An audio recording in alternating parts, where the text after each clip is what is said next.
नमस्कार दोस्तों, स्वागत है आप सबका निफ्टी एंड स्टॉक एनालिसिस के सेशन में। तो दोस्तों, जैसे कि आप देख पा रहे हैं यहाँ पर मैं निफ्टी 50 का यहाँ पर चार्ट ओपन किया हूँ। तो दोस्तों, अब 28 ऑफ जून मंडे को मार्केट का डायरेक्शन, निफ्टी का डायरेक्शन क्या हो सकता है, ये तो हम लोग केवल चार्ट को देख के बता नहीं सकते, आइडेंटिफाई नहीं कर सकते हैं कि नेक्स्ट मार्केट का डायरेक्शन क्या हो सकता है। और दोस्तों, जैसे कि आप देख पा रहे हैं यहाँ पर मैं बहुत सारा हॉरिजॉन्टल लाइन भी ड्रॉ किया हूँ। अब इसको बताने से पहले, इसको क्लियरिफाई कराने से पहले मैं आपको ऑप्शन चेन के ऊपर ले चलता हूँ, क्योंकि सबसे पहले हम लोग वहीं जाके एनालाइज करके देख लेते हैं कि मार्केट का व्यू क्या हो सकता है और कौन सा लेवल के ऊपर ज़्यादा ओपन इंटरेस्ट बिल्टअप है। ऑलराइट गाइस, जैसे कि आप देख पा रहे हैं यहाँ पर मैं निफ्टी 50 का जो ऑप्शन चेन का जो चार्ट है वो टेबल को मैं यहाँ पर इंपोर्ट करके यहाँ पर सेव करके रखता हूँ ताकि इसको एनालाइज करने में इजी हो सके। तो अब दोस्तों बात करते हैं यहाँ पे ओपन इंटरेस्ट की। अगर आप देखेंगे, अगर कॉल साइड के ऊपर देखेंगे तो सबसे ज़्यादा ओपन इंटरेस्ट बिल्डअप है 16,000 के ऊपर, और second highest open interest buildup है 16,200 के ऊपर, और थर्ड ओपन इंटरेस्ट की बात की जाए तो वो है 15,900 के ऊपर, और फोर्थ ओपन इंटरेस्ट वो है 16,100 के ऊपर। तो दोस्तों ये तो हो गया कॉल साइड के ऊपर। अगर आप पुट साइड में देखेंगे तो सबसे ज़्यादा ओपन इंटरेस्ट बिल्डअप है, यहाँ पर आप देख पा रहे हैं 15,700 के ऊपर, और सेकेंड हाईएस्ट ओपन इंटरेस्ट की बात की जाए तो है 15,800 के ऊपर। तो दोस्तों ये तो है ओपन इंटरेस्ट। अब ओपन इंटरेस्ट को देख के हम लोग ये कंक्लूजन नहीं निकाल सकते हैं कि मार्केट इसी लेवल के ऊपर जाएगा। कहने का मतलब गाइज, अगर आप देखेंगे ओपन इंटरेस्ट, अगर सबसे ज़्यादा ओपन इंटरेस्ट देखेंगे कॉल साइड में तो 16,000 के ऊपर बना है। तो इसका मतलब नहीं है कि मार्केट 16,000 को ही टच करेगा। इसका मतलब ये नहीं होता है। हमें ओवरऑल कंक्लूजन, ओवरऑल एनालिसिस करके देखना है कि एक्चुअल में मतलब कि मार्केट का डायरेक्शन क्या हो सकता है।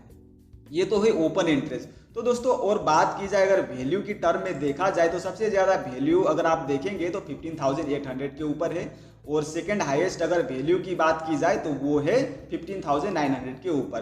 तो दोस्तों कहने का मतलब क्या है कि मार्केट में जिस लेवल के ऊपर ज़्यादा पैसा लगाया जाता है तो मार्केट उसी डायरेक्शन में जाता है। तो ये चीज़ आपको समझना बहुत ज़रूरी है। अब आप देखेंगे यहाँ पर आपको दिखा रहा हूँ मैं, अगर 16,000 के ऊपर आप देखेंगे तो यहाँ पर ओपन इंटरेस्ट तो बहुत ज़्यादा बिल्डअप है, लेकिन अगर आप वैल्यू की बात की जाए तो पैसा ज़्यादा लगाया नहीं गया है। और अगर सेकेंड हाईएस्ट ओपन इंटरेस्ट की बात की जाए कॉल साइड में तो वो है 16,200 के ऊपर। अगर आप वैल्यू देखेंगे, वैल्यू बहुत कम है। तो कहने का मतलब गाइज, अगर मान लीजिए अगर मार्केट को ऊपर जाना है तो सबसे ज़्यादा अगर आप देखेंगे कॉल साइड में तो सबसे ज़्यादा पैसा लगाया गया है 15,900 के ऊपर। तो अगर अपर साइड की बात की जाए तो ये जो 15,900 है ये स्ट्रॉन्ग रेसिस्टेंस का काम कर सकता है। जब तक ये लेवल नहीं टूटेगा तब तक हम लोग को ये 16,000 का लेवल देखने को नहीं मिलेगा। अब दोस्तों दूसरी बात यह है, अगर आप देखेंगे 15,800 के ऊपर देखेंगे तो सबसे ज़्यादा पैसा वैल्यू इसी लेवल के ऊपर है, और ये पुट साइड का जो सेकेंड हाईएस्ट ओपन इंटरेस्ट है ये, यानी कि 15,800 है, ये पुट साइड का सेकेंड हाईएस्ट ओपन इंटरेस्ट है। तो दोस्तों अगर देखेंगे तो आज के दिन में मार्केट ट्रेड कर रहा है 15,860 के ऊपर। तो हो सकता है अगर कल के दिन में मान लीजिए, मतलब जब मंडे को, जब यानी कि 28 ऑफ जून को जब मार्केट खुलेगा तो हो सकता है ये जो 15,800 का जो लेवल है ये स्ट्रॉन्ग सपोर्ट का काम कर सकता है। और दोस्तों दूसरी बात यह है कि अगर मान लीजिए 15,800 का लेवल अगर ब्रेक हो जाता है तो हम लोग को 15,700 है ये लेवल एक सपोर्ट, स्ट्रॉन्ग सपोर्ट के रूप में हम लोग को देखने को मिल सकता है। दोस्तों हम लोग को यहाँ पर ये भी देखना है कि वैल्यू भी देखना है, वैल्यू टर्म ऑफ वैल्यू, मतलब कि वैल्यू के टर्म में देखा जाए तो कौन सा लेवल में कितना पैसा लगाया गया है ये भी देखना है, क्योंकि उसी के हिसाब से मार्केट बिहेव करता है। और दोस्तों यहाँ पर मैं और मतलब जो यहाँ पर पार्टिसिपेंट वाइज ओपन इंटरेस्ट की बात की जाए तो अगर उसके हिसाब से देखा जाए तो ये जो मतलब कि मार्केट में अभी फिलहाल में जो FII है, फॉरेन इंस्टीट्यूशन, अभी मार्केट को लेके बियरिश है, और जो क्लाइंट है, क्लाइंट के अंदर में जो रिटेल ट्रेडर और HNI आते हैं, तो क्लाइंट अभी मार्केट में बुलिश है, और जो FII और जो प्रोप्राइटरी ट्रेडर होते हैं, प्रोप्राइटरी ट्रेडिंग करते हैं, वो अभी मार्केट में बियरिश है। तो दोस्तों अगर ऑप्शन चेन के टेबल से अगर ओवरऑल कंक्लूजन निकाला जाए तो अगर मान लीजिए अगर कल के दिन में मार्केट अगर आज तो क्लोज हुआ है 15,860 में, अगर मान लीजिए ये अगर 15,800 के लगभग अगर नज़दीक अगर ओपन होता है, अगर नीचे गैप डाउन ओपन होता है तो 15,800 का लेवल जो है ये सपोर्ट का काम कर सकता है। अगर ब्रेक नहीं करता है तो ये सपोर्ट का काम करेगा। अगर ये भी ब्रेक कर गया तो नीचे हम लोग को 15,750 और 700 ये लेवल देखने को मिल सकता है। लेकिन दोस्तों जब तक 15,800 का लेवल नहीं टूटता है तब तक ये नीचे तो नहीं जाएगा, क्योंकि ये एक स्ट्रॉन्ग रेसिस्ट सपोर्ट का काम करेगा। और अगर अपर साइड में देखेंगे, तो 15,900 का लेवल स्ट्रॉन्ग रेसिस्टेंस का काम कर सकता है, क्योंकि सबसे ज़्यादा अगर ओपन इंटरेस्ट देखेंगे तो थर्ड हाईएस्ट ओपन इंटरेस्ट 15,900 के लेवल में बिल्डअप है, और सेकेंड हाईएस्ट वैल्यू के टर्म में देखा जाए तो इसी लेवल के ऊपर सबसे ज़्यादा मतलब कि सेकेंड हाईएस्ट पैसा लगाया गया है। तो कहने का मतलब 15,800 और 15,900 मार्केट इसी बीच में मंडे को रह सकता है। तो दोस्तों ये था ऑप्शन चेन का ओवरऑल कंक्लूजन कि मार्केट का डायरेक्शन क्या हो सकता है। ऑलराइट गाइस, जैसे कि आप देख पा रहे हैं, मैं फिर से आपको निफ्टी 50 के चार्ट के ऊपर लेकर आ गया हूं। अब दोस्तों बात करते हैं इस हॉरिजॉन्टल लाइन की। तो दोस्तों मैंने आपको ऑप्शन चेन का जो चार्ट है टेबल के ऊपर मैंने आपको क्लियरिफाई कर दिया कि सबसे ज़्यादा ओपन इंटरेस्ट किस लेवल में बिल्ड अप है और सबसे ज़्यादा वैल्यू किस लेवल के ऊपर है। तो दोस्तों देखा जाए तो ये जो आप देख पा रहे हैं 15,900 का जो लेवल है ये स्ट्रॉन्ग रेसिस्टेंस का काम कर रहा है। प्रीवियस टाइम भी इस लेवल को टच किया था, उसके बाद में आज के दिन में इसी के नज़दीक ट्रेड कर रहा है।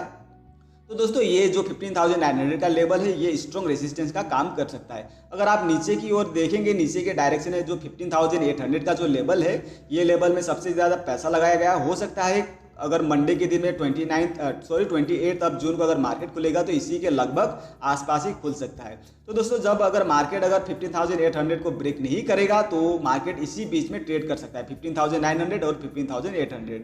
अगर ये लेवल भी ब्रेक हो जाता है 15,800 तो नेक्स्ट लेवल हो सकता है 15,750 या फिर 15,700। ये स्ट्रॉन्ग सपोर्ट का काम कर सकता है। तो दोस्तों ये था निफ्टी का ओवरऑल कंक्लूजन कि मंडे को मार्केट का डायरेक्शन क्या हो सकता है। तो दोस्तों अब चलते हैं नेक्स्ट स्टॉक के ऊपर। ऑलराइट गाइस, जैसे कि आप देख पा रहे हैं यहाँ पर मैं एक स्टॉक ओपन किया हूँ जो कि है बंधन बैंक। तो बंधन बैंक में आप इंट्राडे ट्रेडिंग कर सकते हैं। तो मैं इसको थोड़ा सा एनालाइज करके मैं आपको दिखा देता हूँ। ये स्टॉक बिफोर कुछ दिनों से, पिछला 3 दिनों से ये स्टॉक रेड में क्लोज हुआ है और 3 दिनों से डाउन ट्रेंड में है। तो दोस्तों अगर आप देखेंगे यहाँ पर मैं कुछ लाइन ड्रॉ किया हूँ, हॉरिजॉन्टल लाइन। अगर मान लीजिए गाइज अगर ये स्टॉक कल के दिन में कहीं भी ओपन होता है, अगर मान लीजिए अगर 337 के नीचे ही ट्रेड करता है तो आप यहाँ पर सेलिंग कर सकते हैं। जब तक कि ये 337 के नीचे है तब तक आपको बाइंग के लिए नहीं सोचना है। अगर मान लीजिए ये 333 में है, उसके बाद में यहाँ से ये अगर मान लीजिए कुछ 3-4 रुपीज़ अगर इसके ऊपर चला जाता है तो ये 337 का जो लेवल है ये स्ट्रॉन्ग यानी कि एक रेसिस्टेंस का काम कर सकता है। अगर मान लीजिए मार्केट अगर नेगेटिव हो तो दोस्तों आपको ये ध्यान में रखना है, जब तक ये 337 का लेवल नहीं तोड़ता है तब तक ये मतलब कि इसमें आप बाइंग करने का ना सोचें। अगर आपको इसमें बाइंग करना है तो जब तक ये स्टॉक 337 के लेवल के ऊपर जब तक सस्टेन नहीं कर जाता है तब तक आपको इसके ऊपर बाइंग नहीं करना है, तब तक आपको सेलिंग के लिए ही देखना है।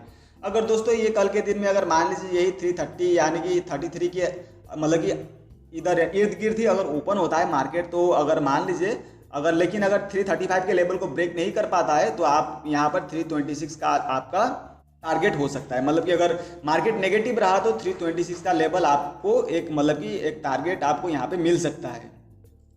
लेकिन दोस्तों ध्यान रहे, जब तक ये स्टॉक मान लीजिए 337 के नीचे है तब तक आपको बाइंग के लिए नहीं सोचना है। तो दोस्तों अब चलते हैं नेक्स्ट स्टॉक के ऊपर। ऑलराइट गाइस, जैसे कि आप देख पा रहे हैं हमारा नेक्स्ट स्टॉक है विप्रो अभी काफ़ी दिनों से गाइस अभी ये ऑल टाइम हाई के नज़दीक ही ट्रेड कर रहा है। तो अगर आप देखेंगे तो आज के दिन 547 में ये क्लोजिंग हुआ है। और अगर आप दोस्तों यहाँ पर जब तक ये स्टॉक 545 के नीचे नहीं आ जाता मतलब कि तब तक आपको यहाँ पर सेलिंग के लिए नहीं सोचना है। कहने का मतलब जब तक ये 545 के ऊपर अगर मान लीजिए सस्टेन कर जाता है कल के दिन में तो आप यहाँ पर बाइंग के लिए देख सकते हैं और नेक्स्ट लेवल 551 हो सकता है। दोस्तों ये जो 551 का लेवल है ये स्ट्रॉन्ग रेसिस्टेंस का काम करेगा। अगर मान लीजिए ये लेवल भी टूट जाता है तो नेक्स्ट लेवल हमें 556 का लेवल देखने को मिल सकता है। अगर मान लीजिए ये स्टॉक अगर नीचे आना है, नेगेटिव खुलता है, तो ये जो 545 के नीचे अगर मान लीजिए सस्टेन कर जाता है तो नेक्स्ट अगर आपको इसको सेलिंग में देखना है, शॉर्ट सेलिंग करना है तो आपका टारगेट 538 या फिर 540 हो सकता है। दोस्तों अब बात करते हैं नेक्स्ट स्टॉक की। ऑलराइट गाइज, अब हमारा नेक्स्ट स्टॉक है इंडियाबुल हाउसिंग। अगर इंडियाबुल हाउसिंग की बात की जाए तो गाइज ये स्टॉक प्रीवियस डे ही 262 के लेवल में जाके यहाँ पर सपोर्ट लेके यहाँ पर रिवर्स हुआ है अभी। तो ये अभी ग्रीन में क्लोज हुआ है प्रीवियस डे। तो आप यहाँ पर जब तक ये स्टॉक 270 के ऊपर ट्रेड कर रहा है तब तक आपको यहाँ पर सेलिंग के लिए नहीं सोचना है। यहाँ पर अगर मान लीजिए कल के दिन में पॉजिटिव ओपन होता है, मार्केट पॉजिटिव रहता है, तो यहाँ पर आप बाइंग कर सकते हैं। तो दोस्तों आपको ये ध्यान में रखना है कि जब तक मार्केट 270 के ऊपर ट्रेड कर रहा है तब तक आपको यहाँ पर सेलिंग के लिए नहीं सोचना है। अगर मान लीजिए 270 के नीचे अगर स्टॉक अगर सस्टेन कर जाता है तो आप वहाँ पर सेलिंग कर सकते हैं, लेकिन जब तक ये 270 के ऊपर ट्रेड कर रहा है तब तक आपको यहाँ पर कोई सेलिंग नहीं करना है। तो यहाँ पर अगर मान लीजिए 270 के ऊपर अगर सस्टेन कर जाता है तो नेक्स्ट लेवल 274 का लेवल भी ब्रेक हो जाता है तो 280 देखने को मिल सकता है। अगर ये भी ब्रेक हो गया तो हम लोग का नेक्स्ट लेवल 282 हो सकता है। अब चलते हैं नेक्स्ट स्टॉक के ऊपर। ऑलराइट गाइस, जैसे कि आप देख पा रहे हैं हमारा नेक्स्ट स्टॉक है लिनकॉन। तो ये लिनकॉन प्रीवियस डे मतलब कि फ्राइडे को 2.2% यानी कि ऑफ में था, ग्रीन में क्लोज हुआ और ये भी ऑल टाइम हाई के नज़दीक ही इर्द गिर्द ही ट्रेड कर रहा है। तो आपको यहाँ पर ध्यान रखना है। अगर मान लीजिए गाइज यहाँ पर मैं जो लाइन आपको ड्रॉ करके दिखा रहा हूँ ये लाइन बहुत ही रिलायबल होता है। अगर मान लीजिए ये स्टॉक अगर पॉजिटिव खुला, अगर मान लीजिए तो अगर इसको ऊपर जाना है, पॉजिटिव रहना है तो 314 के ऊपर ही सस्टेन रहना पड़ेगा, तभी ये पॉजिटिव रहेगा। अगर मान लीजिए 314 का लेवल अगर सस्टेन नहीं कर पाता है तो हमें नीचे का लेवल अगर 314 का लेवल ब्रेक हो जाता है तो नीचे का लेवल हमें 312 हो सकता है। अगर 312 भी ब्रेक हो जाता है तो 308 का लेवल हमें देखने को मिल सकता है। तो दोस्तों अगर मान लीजिए इस स्टॉक को ऊपर जाना है तो 314 का लेवल को ब्रेक नहीं करना चाहिए इस स्टॉक को। और अगर इस 314 का लेवल टूट जाता है और इसी के नीचे सस्टेन करता है तो आप यहाँ पर सेलिंग करने के लिए देख सकते हैं। अगर आप सेलिंग करेंगे शॉर्ट सेलिंग तो नेक्स्ट लेवल आपका हो सकता है 308।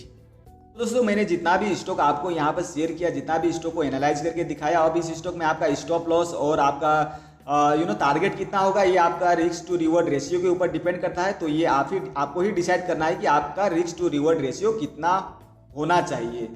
तो दोस्तों आज के लिए इतना ही और आज की वीडियो को यहीं एंड अप करते हैं। और अगर आपको इस वीडियो के जरिए कोई भी वैल्यूएबल इन्फॉर्मेशन मिला हो तो वीडियो को लाइक कीजिए और अगर आप नए हो तो इस चैनल को सब्सक्राइब कीजिए और बेल आइकन को हिट करना ना भूलें ताकि आपको इस प्रकार का इन्फॉर्मेशन आपको रेगुलर बेसिस के ऊपर मिलता रहे। Till then be happy, be safe.